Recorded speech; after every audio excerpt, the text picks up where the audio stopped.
Hello, everyone. Welcome to Love for Immigrants Art Healing Speaker Series and Exhibit. Thank you so much for being here. We have a wonderful, wonderful artist that I can't wait to introduce you to. But beforehand, let me tell you a little bit about Love for Immigrants. Love for Immigrants aims to promote a narrative where immigrants are portrayed with dignity and respect through pop up art exhibits as well as storytelling.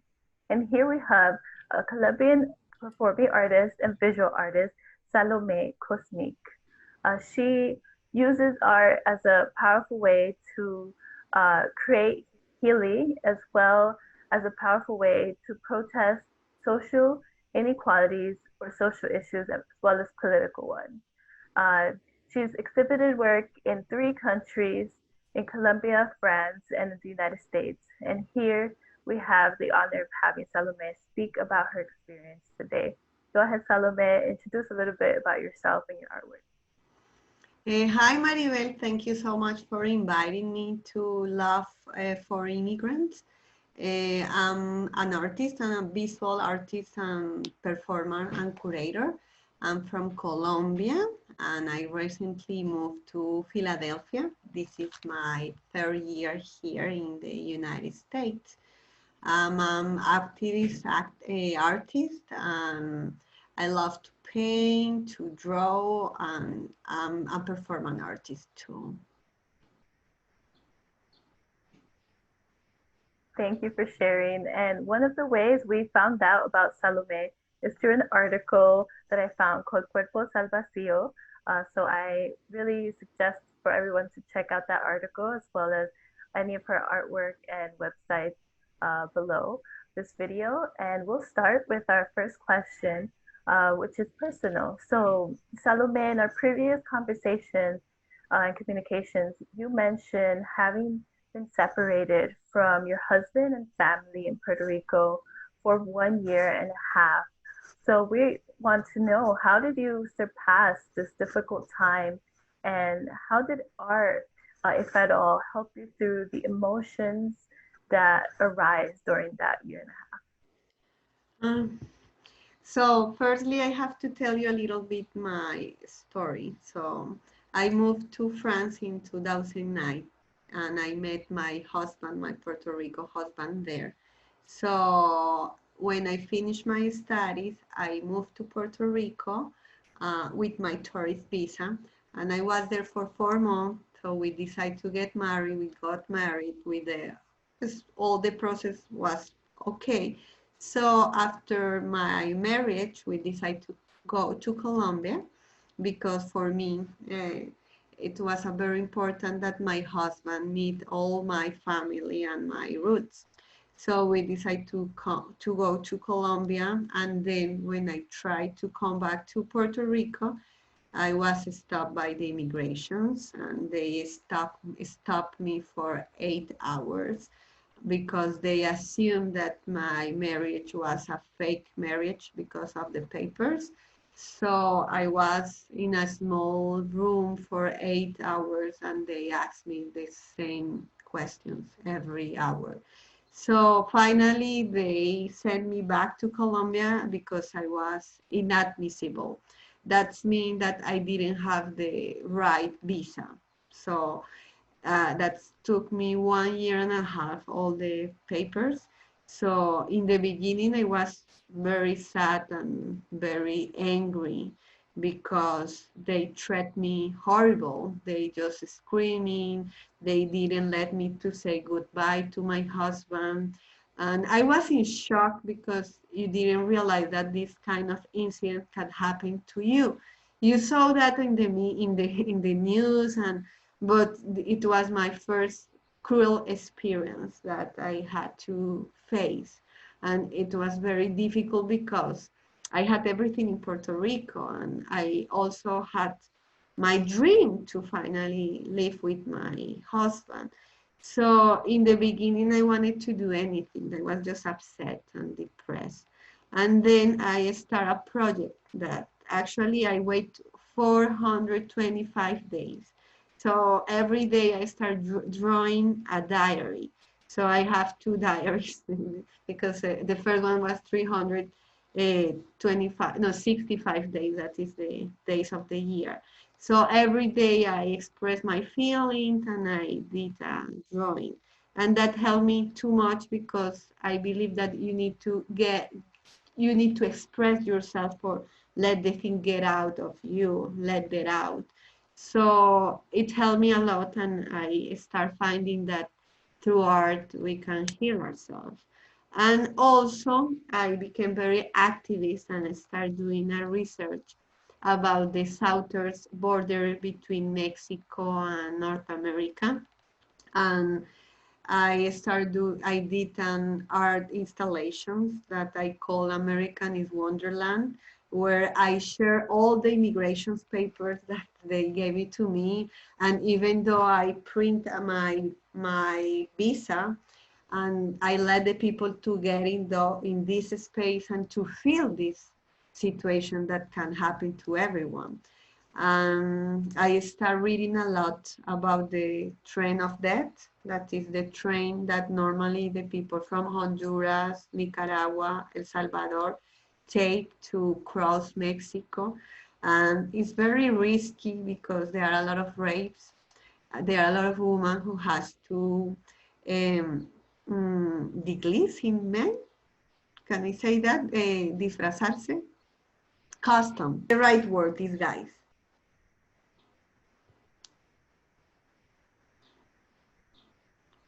So they have to disguise to become a man in order to be more safe. And there are a lot of gangs, especially the Mara Salvatruchas. The Mara Salvatruchas is a gang from Guatemala and Salvador. So they kill people during their journey in the train. And actually, there are many who failed and they lost their part of their body, legs, hands, and, and other parties too, and limbs. Yeah. So I'm start just doing my research. I have had many shows in performance shows and installations because I think it's very important that the people start make awareness of those experiences because a lot of people just judge and say why they are here, and especially they are here because they don't have any option in their countries. They just escape for gangs, for poverty, for corruptions, and here they have more opportunities, especially for their children because their education is sometimes they live in the mountain and they don't have access to go to the schools. So I work with them, and actually I work with them too in Philadelphia. I'm a Spanish interpreter in the school district of Philadelphia. So every day I help the newcomers, students that they come here to America in order to have a better life. Thank you for sharing so vulnerably, especially the way that you helped yourself through that process, even when you had to go through it with your 425 days project.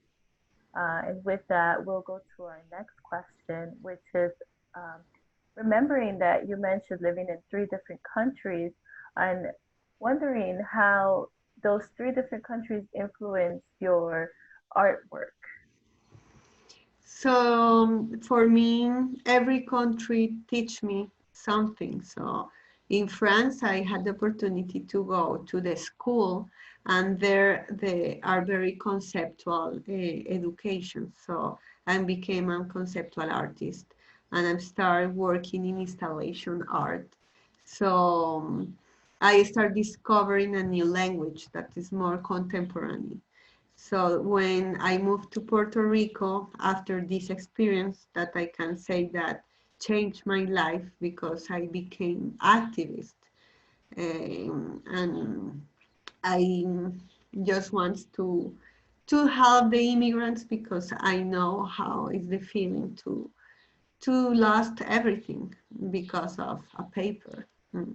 So when I moved to Puerto Rico, I started working in immigrations, And I find out the colonialism because Puerto Rico is the last colony. It was the last colony of Spain and then became a kind of colony of United States.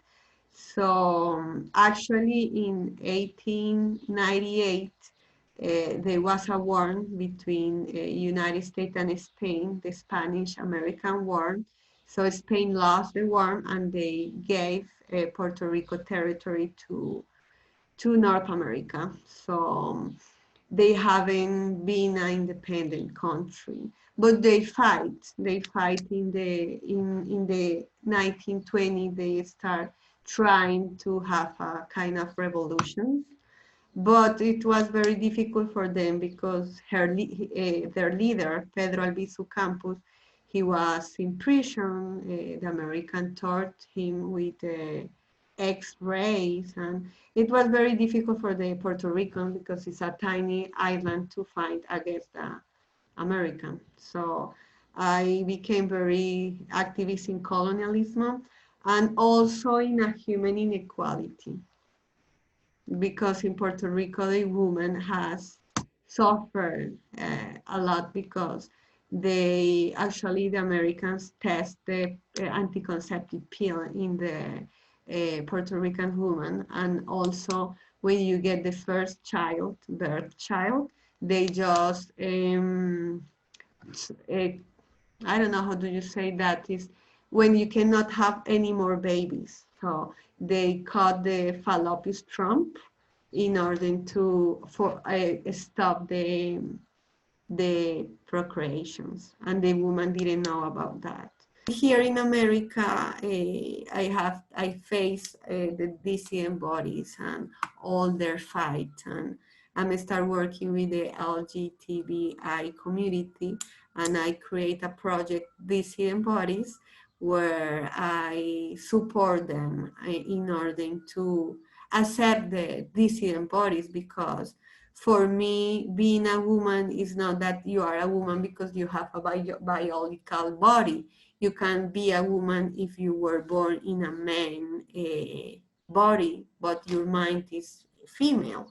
So I accept them, and I think we have to try to unlearn those conditions that they say that woman is just the people who born in a female. So I work with them in order to make awareness and accept those community too. So much of the way that the different countries and different issues really influenced your work, especially with the dissident bodies, and learned a lot about Puerto Rico. Hopefully, our viewers have too. So here goes our last question. Um, Based on your roots in Colombia, how have these roots influenced your projects, your concepts, and your process of working? So in Colombia, we believe in ritual, and we are very in touch with the indigenous people. So since I was adolescent, I started visit the communities, the indigenous communities. So I had experience with four different communities in the north of Colombia when I did the ritual with them, and in the Amazonia too. And actually, I heal myself through a ritual, the ayahuasca. Ayahuasca is kind of beverage where they believe that you can heal your spiritual and your mind, and then you heal your body, because the physical illness is cause of your mental illness. Everything is psychosomatic. So in my work, you can see the importance of ritual. I did many, especially performance, that I honor the communities, the indigenous communities in Puerto Rico, the Taínos communities, and here I'm working in a six communities, and I'm very interested in discover all those communities that they were here before the colonizations. And also in Colombia, I was born in war. So in Colombia, we have a very difficult problem between guerrillas and justice and discrimination, segregations. It's difficult. I had seen children on the street eating on the trash can. So I became very sensitive, and I'm very sensitive about the social injustice, and I'm very sensitive of the inequality. And through my work, I try to protest, make awareness, try to raise conscience about those topics, because I believe that we can have a better world, more just for everyone.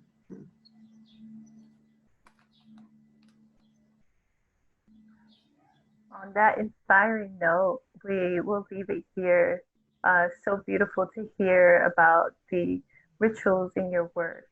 Um, really, really grateful for you to be here with us today, Salome. Thank you for the pleasure of sharing your story. Thank you, Maribel, for inviting me to your project, Love for Immigrants. I think this is time for love everyone, everybody, every race, every gender, especially that we are facing a very difficult time here in North America and in the world too. So you are doing a great project. Thank you for the connection. I hope to connect to more community, because it's not just Latino. I'm interested to connect with the Afro-American community, with the Asian community, with the white community, because that creates segregation. If you just work with our community, Latino, Latino, Latina, no, we are human beings and we are the same. As Pedro Albizu Campos said, we have the same color of blood. On that really profound note, uh, I hope the viewers take that and really reflect on that and enjoy this conversation. Please remember to visit Salome's blog on more thought-provoking videos, performances, and I remember listening to a lot of the sound work that you have on the website. Thank you. And for everyone, may you have a lot of well-being, wellness, and healing journey. Bye, everybody. Bye-bye.